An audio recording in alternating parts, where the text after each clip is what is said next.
Big boss ಮನೆಯಲ್ಲಿ ಗಿಲ್ಲಿ ನಟ ಉಗ್ರ ಮಂಜುರವರ ಮದುವೆಯ ಬಗ್ಗೆ ಮಾಡಿದ ಕಾಮಿಡಿಯಿಂದ ವಿವಾದ ಸೃಷ್ಟಿಯಾಗಿದ್ದು, ಈ ಬಗ್ಗೆ ಸಂದರ್ಶನವೊಂದರಲ್ಲಿ ಉಗ್ರ ಮಂಜು ತಮ್ಮ ಅಸಮಾಧಾನ ಹೊರಹಾಕಿದ್ದಾರೆ. ಕಾಮಿಡಿ ಹೆಸರಿನಲ್ಲಿ ನೋವು ನೀಡಿ ಸಿಂಪತಿ ಗಿಟ್ಟಿಸಿಕೊಳ್ಳುವುದು ಸರಿಯಲ್ಲ. ಕರ್ಮ ಯಾರನ್ನೂ ಬಿಡುವುದಿಲ್ಲ ಎಂದು ಉಗ್ರ ಮಂಜು ಹೇಳಿದ್ದಾರೆ. ಬಿಗ್ ಬಾಸ್ ಗಿಲ್ಲಿ ನಟರ ಬಗ್ಗೆ ಸೋಷಿಯಲ್ ಮೀಡಿಯಾದಲ್ಲೂ ಸಾಕಷ್ಟು ನೆಗೆಟಿವ್ ಕಮೆಂಟ್ಸ್ ಬರುತ್ತಿವೆ. ತಮಾಷೆಯ ಹೆಸರಿನಲ್ಲಿ ಮನಸ್ಸಿಗೆ ತುಂಬಾ ನೋವಾಗುವಂತೆ ಮಾತನಾಡುತ್ತಿದ್ದಾರೆ ಎಂದು ಹಲವರು ಹೇಳಿದ್ದರು.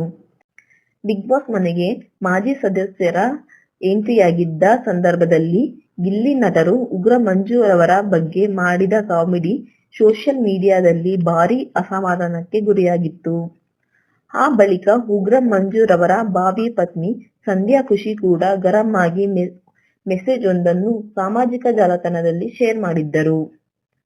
ಉಗ್ರ ಮಂಜು ರವರ ಮದುವೆ ಸಂಧ್ಯಾ ಖುಷಿ ಅವರ ಜೊತೆ ನೆರವೇರಲಿದೆ ಎಂದು ಬಿಗ್ ಬಾಸ್ ಹೇಳಿದಾಗ ಮನೆಯ ಸದಸ್ಯರೆಲ್ಲರೂ ಸೂಪರ್ ಎಂದು ಸಂತಸ ವ್ಯಕ್ತಪಡಿಸಿದರು. ಆದರೆ ಗಿಲ್ಲಿ ನಟ ಏಕಾಏಕಿ ಮಂಜಣ್ಣ ಎರಡನೆಯದ ಮೂರನೆಯದ ಎಂದು ಕೇಳಿದರು. ಅದರಿಂದ ಮಂಜುರವರಿಗೆ ಸಿಕ್ಕಾಪಟ್ಟೆ ಕೋಪ ಬಂದು ಇಬ್ಬರ ನಡುವೆ ಮಾತಿನ ಚಕಮಕಿಯೂ ಅಲ್ಲಿ ನಡೆದಿತ್ತು. ಬಿಗ್ ಬಾಸ್ ಮನೆಗೆ ನಮ್ಮ ಊಟ ಕಿತ್ಕೊಳ್ಳೋಕೆ ಬಂದಿದ್ದೀರಾ? ಎರಡನೇ ಮದುವೆಯೋ ಅಥವಾ ಮೂರನೇ ಮದುವೆಯೋ ಎಂಬ ಮಾತುಗಳಲ್ಲಿ ಗಿಲ್ಲಿ ನಟ ಅವರು ಮಂಜುಗೆ ಹೇಳಿದ್ದರು. ಈ ರೀತಿಯ ಮಾತುಗಳು ಮಂಜುಗೆ ಬೇಸರ ಮೂಡಿಸಿತ್ತು.